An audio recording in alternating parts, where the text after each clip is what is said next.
I ran Sora 2 and VO3 through 5 head-to-head tests to settle this once and for all. Sora 2 is OpenAI's model, VO3 is Google's, and everyone wants to know which one actually costs less to run. So I tested output quality, generation speed, pricing, style control, and platform availability, and I kept a running scoreboard the entire way. The price per second number is real, but by test 5, it stops being the number that matters most. This video settles which one you should build on right now, not just which one looks cheaper on paper. Test 1 is output quality, and the scoreboard starts at 0, 0. Say you render a client project overnight, and the footage that comes back looks like a video game cutscene instead of something you can actually deliver. Now you're re-rendering on a deadline you don't have room for. Community reports across both platforms point the same direction here. When that many independent users land on the same conclusion, it's worth taking seriously even without a lab benchmark behind it. Sora 2 produces motion that looks physically real, the way an actual camera would capture it. VO3's output tends to look more cinematic and at times less like something that actually happened. Sora 2 also handles rare accents and vocal expressiveness better, while VO3 is less reliable once dialogue gets unusual. Neither of these numbers comes from an official benchmark lab, so treat this test as directional rather than definitive. Weigh it against your own footage before you commit a whole project to either tool. Drop a comment if that matches what you've seen when you've tested either of these yourself. That's 1 for Sora 2, 0 for VO3. My name is Brian, and I'm in these tools 12 hours a day so you don't have to be. Test 2 is generation speed, and this is where realism stops mattering if you're stuck waiting on a render. You're on a tight turnaround, every clip takes twice as long as you budgeted for, and a 1-day job quietly turns into a 2-day job. VO3 generates an 8-second clip in about 8 seconds, according to Google's own published numbers, so render time roughly tracks real time. Sora 2 has no published generation speed figure at all, and rather than guess at 1, I'll just say plainly that the gap isn't documented.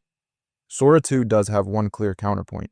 Sora 2 Pro outputs true 1080p, while VO3 tops out at 720p. So the faster tool here isn't necessarily the sharper one. The score is tied and pricing is next, which is probably what you clicked for anyway. That's 1 for Sora 2, 1 for VO3. Test 3 is pricing and credits, the test that finally puts a number on the title's question. Batch 500 clips overnight for a client and wake up to a bill 4 times higher than it needed to be because you picked the model that fit the wrong job. Sora 2 standard runs about 10 cents a second at 720p, while VO3 standard runs 40 cents a second. That's a 4-to-1 gap in Sora 2's favor on the base tier, and it's the single biggest number in this whole comparison. One of the biggest problems I run into when using AI agents is turning their output into YouTube content I can actually use to market my product. That's why this video is sponsored by Subscriber, a tool that helps business owners connect their AI agents to YouTube and market their products without spending 10 hours every week creating content. You can connect Claude or ChatGPT directly to Subscriber. It then analyzes your business, website, and YouTube channel to help you create SEO-optimized video ideas, scripts, thumbnails, and even complete videos that actually match your brand. What I like most is that every week, Subscriber gives me a list of high-potential video ideas I can immediately execute, and it can even help edit videos for me, with or without my face, including videos like the one you're watching right now. It's easy to get started, and you can try Subscriber for free using the link in the description below. Now back to the video.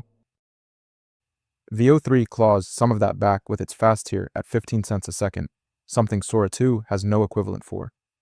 Sora 2 Pro also lets you render clips up to 25 seconds long, against VO3's 8-second cap per clip.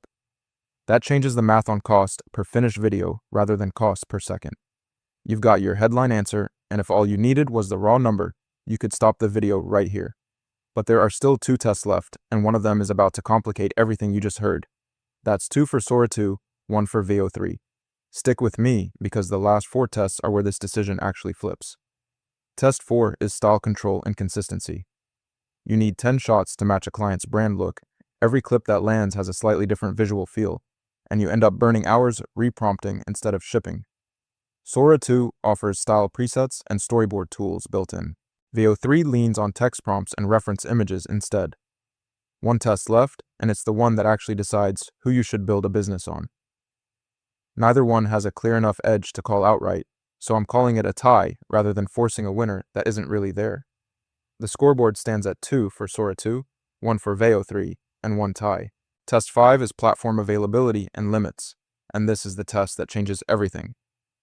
You build a 6-month production pipeline on a model, and partway through, the model just stops existing. So every workflow you built now has to be rebuilt from scratch on something else. Sora 2's consumer app already shut down on April 26, 2026. Its API is scheduled to sunset on September 24, 2026, about 6 weeks from today, and OpenAI hasn't announced a successor. Veo 3, meanwhile, is live right now on Google AI Studio and Vertex AI, with no shutdown in sight. It also generates audio, dialogue, effects, and music natively in the same render pass instead of needing a separate step afterward. This test carries more weight than a tied number suggests, though, because everything you just heard in tests 1 through 4 assume both tools would still be around to use. Take away the availability of the tool, and the other 4 tests turn into trivia instead of a real decision. That's 2 for Sora 2, 2 for Veo 3, with 1 tie. So here's the tail of the tape now that all 5 tests are in. Sora 2 won output quality and raw per second pricing at the base tier, and it tied on style control. But its API goes dark on September 24, 2026, with nothing announced to replace it. Veo 3 won generation speed and the availability test outright. It's got a cheaper fast tier, and it generates audio in the same pass as the video instead of bolting it on afterward.